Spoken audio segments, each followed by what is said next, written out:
Gavi is about results. And what we've delivered together has been, over this period from 2000 to 2013, 440 million additional children immunized and 6 million future deaths averted. The Gavi success story is, I think, in a sense, best illustrated by this story of pentavalent vaccine. So pentavalent vaccine was a new vaccine. Last year, there was one country left that had not yet taken on pentavalent vaccine. That's South Sudan, which was supposed to do it in the first quarter of 2014. That's been delayed, but we hope that later this year this will happen. You can see here in 2000 that pentavalent had barely been introduced, 1%. You can see that yellow fever, 8%, but pneumococcal and rotavirus, the two largest killers for pneumonia and diarrhea, rubella, which is critical for women in terms of dealing with rubella congenital syndrome and birth defects and miscarriage, and of course the vaccine against cervical cancer. None of these had been rolled out in these countries. So although in 2000 we had 61% coverage, you can say, almost 2/3 were immunized. The fact is, against these important killers, they weren't. So by 2012, a lot has happened. You've seen the introductions, and coverage has risen across a range of these. You can see some of these are lagging, HPV and rubella, but these are new vaccines that we're just beginning to get into rolling out now. By 2015, these are the projections of where we're going to be. You can see coverage coming up on these vaccines, but importantly, in the next period, this is going to be about filling this in and making sure that children and young adults have the vaccines they need.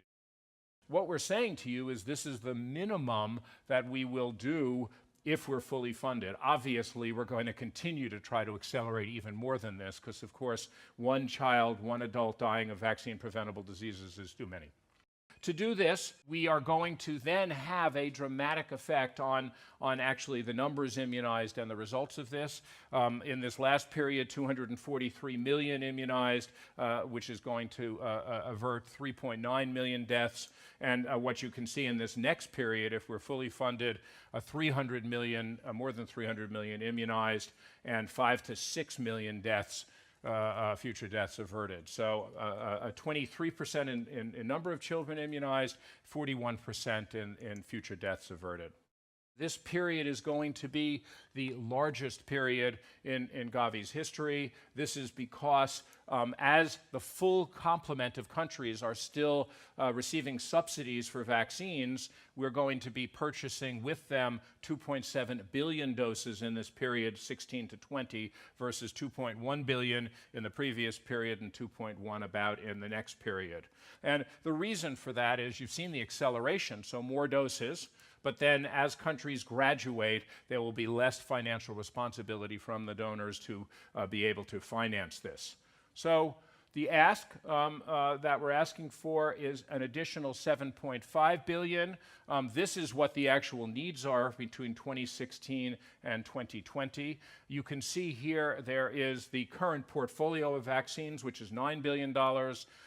You can see on top an additional 0.5 billion that is titled here strategic investments. Why is that? The board is working currently in putting its new strategy together. Included in that is a focus on graduating countries, is a focus on equity, is a focus on improved supply systems, is a focus on data. All of those will turn into programs, and so in essence, this is an estimate of what that will look like, but of course it will go through the normal governance process. And so we have actually $2 billion of assured resources that come from our long-term funding mechanism, IFM, which we heard talked about this morning, from the Advanced Market Commitment and some donors that have funded through this period. So what we're talking about is an ask of $7.5 billion for this next period. Now let me emphasize, this is on average $1.5 billion a year. And what's important is that today, as of 2013, our current income from donors for this year is a little bit more than $1.3 billion. So what we're talking about is about a 15% increase from the current funding level that we have today from the donors. 97% of the funds going to Gavi directly supports programs, and you can see here the distribution, which is also in your prospectus. 2011 to 2015, we had about $500 million in vaccine co-financing. I showed you that already. And the market shaping that went on actually led to a reduction of price that turns out to be $1.3 billion.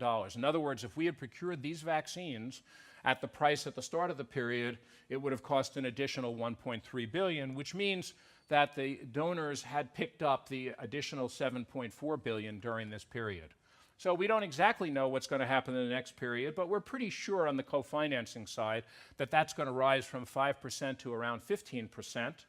On the market shaping side, we really expect and hope that the companies are going to step up to the plate with us and help drive market shaping, which is going to increase savings on vaccine costs, which is going to mean that although the ask is bigger, the actual percentage that is donor funded is actually going to be going down. And here we estimate somewhat less than 60%. We don't know exactly what that's going to be. So this is something we're obviously going to watch closely. Now, what are some of the other challenges? Here's an example. This is a challenge to the immunization supply chain. So we have much higher volumes of vaccines, we have increased numbers of doses, we have more expensive vaccines, and an increase in the stock-keeping units for the Gavi vaccines in countries. What are the economic effects of this if we get fully financed? So I've mentioned before $80 to $100 billion during this period, but again, these are big numbers. What does this mean? How do we show this? This is the OECD donors in 2013, their entire overseas development assistance proceeds during this period. And if we are able to make this effects, the economic impact is equivalent of 2/3 of the OECD DAC assistance in 2013, just to give you an idea of the magnitude that we're talking about.